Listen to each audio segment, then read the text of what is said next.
Hi, this is Michael Orl from MobileBurn.com, and today I have with me the Samsung Galaxy S4G for T-Mobile USA. This is an update to the Samsung Vibrant. It features HSPA Plus data, Wi-Fi calling, and a forward-facing VGA resolution camera. It's available for $199.99 after a $50 mail-in rebate.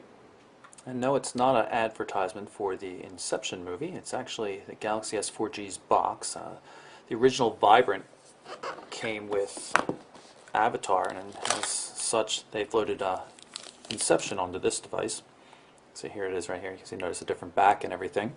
In any case, let's look and see what's in the box. Looks like we've got some documentation and such down here. Warranty information, user guide, that kind of stuff. Micro USB cable for charging. Here's the charger right here. Got stereo earbuds, a couple extra covers there. It's got a call send end button on it as well. Micro SD to SD card adapter, and then battery's already in the phone here. I could just power it up.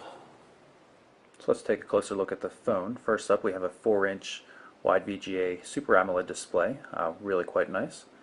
That's 480 by 800 pixels.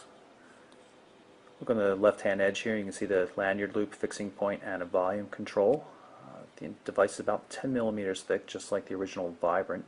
That's if you exclude the bulge down here at the bottom. Rear cover has obviously been changed, a little bit better looking if you ask me. Still no flash on the camera, 5 megapixel, 720p HD video recording. Speaker grill right there. On the right-hand edge is the power standby button. Up top we have the micro USB slot with its sliding cover and a 3.5 millimeter headphone jack. Top of the display here, the real change is the forward-facing VGA resolution camera. A couple of sensors over there. Down the bottom, still touch-sensitive controls for menu, home, back, and search. And that's about it in terms of hardware until we remove the rear cover of the device.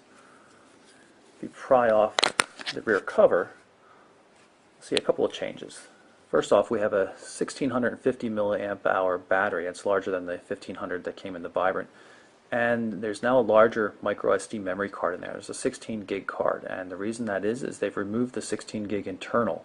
The Vibrant had 16 gig internal and came with a 2 gig card. This just comes with a 16 gig card, meaning the maximum capacity for the device is now 32 gig as opposed to 48 if you had a 32 gig card plus the Vibrant's built-in 16. And when I say the Galaxy S4G and the Samsung Vibrant are virtually the same device in terms of hardware, you can really see that right here. This is the Vibrant on the left and the Galaxy S4G on the right. The only obvious difference on the front being that camera up here at the top. Obviously they have different rear covers though, but the configuration, the layout, where the the camera and the speaker grill and all that stuff is still very much identical. Even though the hardware is largely the same as the original Vibrant, the software has still changed. You notice, first of all, we have Inception, as I mentioned before. It loads from the Media Hub application. It wasn't available when the Vibrant first went live. Also got HSPA Plus data, so I'm going to pull up a speed test application here.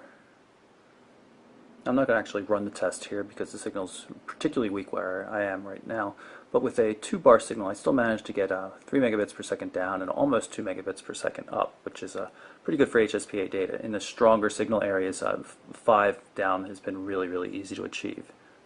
Another software update that we see in the Android 2.2 Froyo system is that there's the mobile access point for Wi-Fi sharing of your 4G data connection.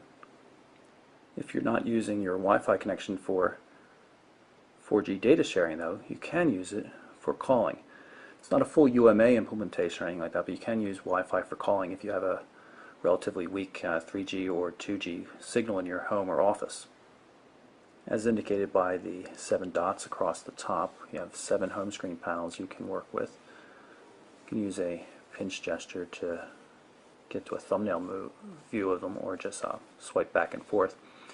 Main menu, it's just like it was on the Vibrant. You have a couple different options here. You have customizable list that you can arrange as you like, which was really kind of cool. It's my favorite method of using the main menu. But there's also different list views, alphabetic and a list as well. And here is a sample video chat with the Quick software supplied by T-Mobile. The quality is not fantastic, but it is workable most of the time. So that's a very quick update look at the Samsung Galaxy S 4G. Basically the same thing as the Samsung Vibrant. So if you want to see more about that device, you can look at our other videos. But same basic device. Still has the same 1 GHz Hummingbird processor. Runs really well. Nice user interface. Some new software now that also runs Froyo by default. So you get things like Wi-Fi calling and the mobile hotspot, all that kind of stuff. Really a really nice device. I mean, if you like the Vibrant at all, you're really going to like this one as well. You get the forward-facing camera and a lot of new features that make it feel a little bit more current. And it's still solid and does everything well and has one of the best displays on the market. So again, that's the Samsung Galaxy S 4G for T-Mobile USA. I'm Michael Orl for MobileBurn.com.